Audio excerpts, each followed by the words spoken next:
So this is a follow-up from my recent video on the left brain and control. The more I investigate and speculate about the left and right brain, the more I seem to settle on this notion that the real ways the left and right brain differ is on this topic of control. And if you remember a 70s sitcom, Get Smart, you can kind of look at the left and right brain in this way. The show is all about control agents, and these were the good guys. They were trying to impose order on a very chaotic world. So the evil entity was actual chaos agents trying to kind of disrupt and be disorderly, and so the whole show revolved around the kind of conflict between chaos and control. And you can kind of look at that as one, what our culture is kind of experiencing right now, but also the underlying neural dynamics behind it is a play between the left and right brain, which I'll try to explore with this video. So if we look at all the things the left brain excels at, they seem to be organized around, well, organization, and so language. And so I don't just turn on the video. I mean, I talk to myself a little bit before I start the video. And when I'm talking to myself, it's the same thing you do when you try to organize your thinking. We organize our thoughts by talking to ourselves and using language. Categories. The left brain excels at categories, and of course this is a wonderful way to organize reality. And people don't talk about it too much, but there was a work by Aristotle called Categories, and a very explicit attempt to take all the perceptions and thoughts about reality and try to kind of organize them into what we might think of today as, different files on a computer or files on a desk, and had a tremendous influence on Western philosophy. It just goes unrecognized because it just seems so obvious that that's what philosophers do. They organize our thinking. Now, beliefs fall right out of categorical thoughts. So we have all kinds of beliefs, like people think about politics. Are you on the left or the right? Or determinism versus free will. And there's a huge list about all these categories. And of course, under all the categorical beliefs that we may have is a judgment. And this is another thing the left brain does really well. It picks a side. And so when I say, the left and right, of course, the left brain jumps in and picks a side. If I say determinism versus free will, again, we can go through a long list of different categorical beliefs, but that's what the left brain seems to do. It doesn't just organize reality, but it picks a side.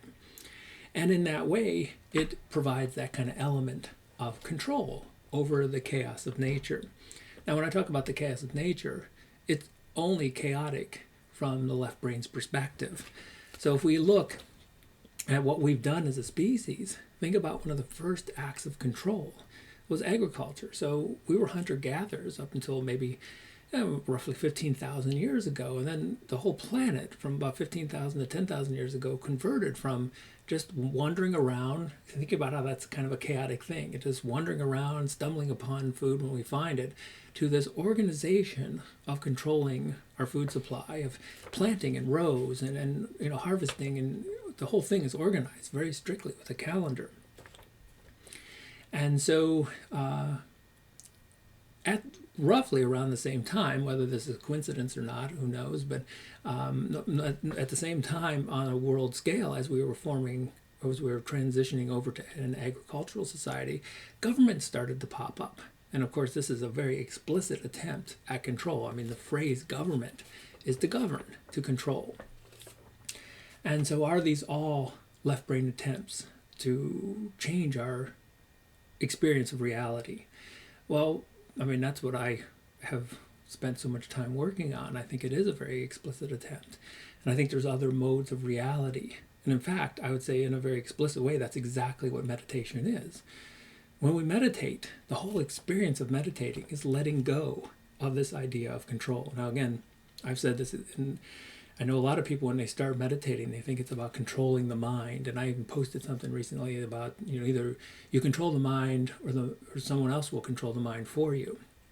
And that word control is a very left brain kind of term, because when we're meditating, we're not really controlling the mind. What we're doing is letting go of the notion, the thought of control itself. And so we bring that back. So you might do some explicit time with that when you meditate. You're not controlling thoughts, you're not controlling emotions, you're letting them happen. And what I've discovered is when you do this in an explicit form of meditation, it's good practice. But when you bring it back into your life, this idea of control, this must be a certain way.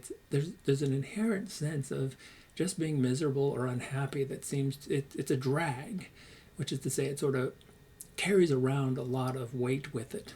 And when you let go, which is to say the idea of control is viewed at as exactly what it is, just an idea. And you let things pass. And that's, I think, getting to that kind of sense of chaos in a good way, kind of embracing the naturalness of the right brain.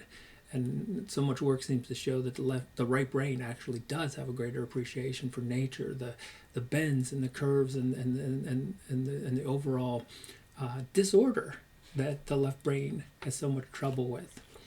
And so, it's always let me know what you think. Is this kind of a battle of, is it chaos versus control?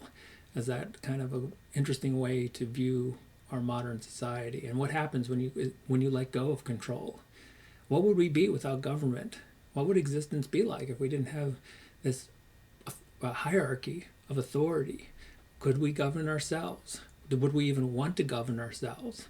And in meditation, is that an exploration of what happens when we let go of the idea of control and self-government and even the idea of a self to control in the first place?